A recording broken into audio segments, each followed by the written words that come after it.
Hi, everybody. Welcome to a new episode of The New Abnormal. My name is Courtney Walker. I'm a managing director here at YNRPR. I'm joined by Ivan Ruiz today, our SVP of our innovation studio. And our innovation studio is where our digital and our creative capabilities are housed, and Ivan leads that work stream. So nice to join you guys today. So today we're going to be talking about TikTok, and TikTok in particular has been making quite a bit of news lately. Today we're going to talk about, is TikTok the missing engagement link in healthcare? So for those who are uninitiated, Ivan, can you just explain briefly what TikTok is? Absolutely. So in a nutshell, TikTok is an app that allows you to create short form video. And it does it in a really interesting way that puts a lot of editing controls in users' hands. So you're able to edit content, you're able to overlay music tracks, and you're also able to create filters, etc., and things like that. Great. So we've had this internal debate. All right. I am convinced TikTok is just used for dancing, but you have shown me the way. So who exactly is on the TikTok platform?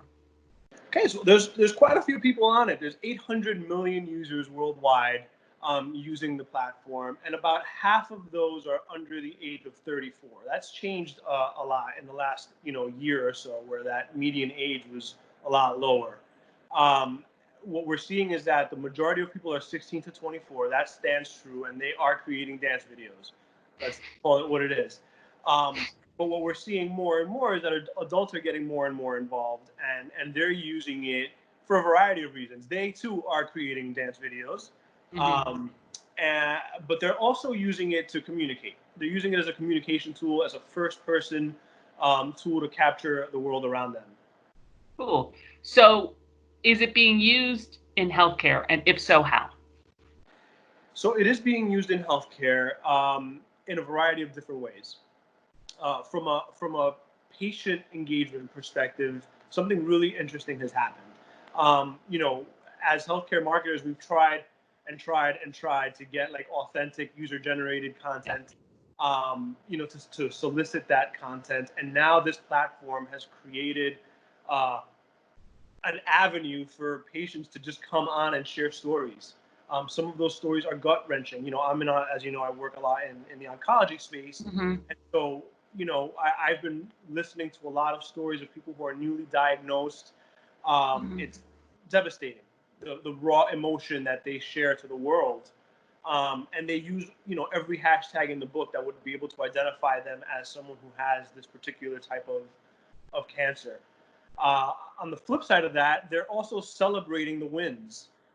Quite emotionally, these processions of like nurses and doctors who are clapping out, the Yeah. patients walk out of their last chemotherapy. They ring the bell. It's like really, really emotional, and it's just amazing content.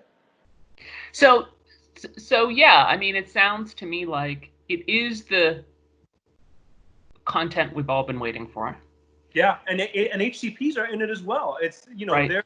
they're using it almost as stress relief in the ER and at doctors' offices, and nurses are getting involved. It's quite entertaining to see them doing these dances in the middle of their shifts at Uh-huh. work. Do they talk clinically at all? So some HCPs do, particularly in the cancer space, Interesting. where they do talk about the way that they're interacting with their patients, tough days that they've had. It's Interesting. very personal. It's very, very personal. So like, but there's a fine line because yeah, okay, it's really personal. But if I'm a brand, what is the opportunity for me? Because I want to keep that authenticity. I want to keep it almost a safe space um, for the larger healthcare community. But if I was a healthcare brand, what would my role be? Yeah, I mean, I think from an engagement perspective, yeah, you Right. can run ads on TikTok, but I don't think that that's where you want to play. I think you want to find ways to um, work yourself into conversations organically on the platform, and you can do that by, for example, creating a campaign and sponsoring a hashtag, and perhaps that is like a catalyst for some sort of challenge that you can promote on other channels and watch people interact with the hashtag. Other ways that you can interact with the platform is to actually reach out to some of these patients. Mm-hmm. Again, like, it's user generated content, the likes of which we've never seen, and I think that there's an opportunity to get some of these folks on board with your brand and with your product, to make sure that and making sure that there is a good relationship there, and Yeah. have them promote content for you. But Cool. for me, I think the biggest piece of this is research. I use it all the time just to hear how people are talking about their disease, how Yeah. APs are talking about it. There's a lot of opportunities from a social listening perspective on the platform. It's That's manual, interesting. but it's there. Yeah. Yeah, because there's no tool yet, right? So you have to Right. do it all. You have to pull it all manually. All right. Well, thanks, Ivan. This was fun. I hope everybody enjoyed this conversation. This is a conversation Ivan and I have had like 15 times over the last like 2 months. But if you want to join in the conversation, any questions, any comments, feel free to reach out. And Thanks, look out all.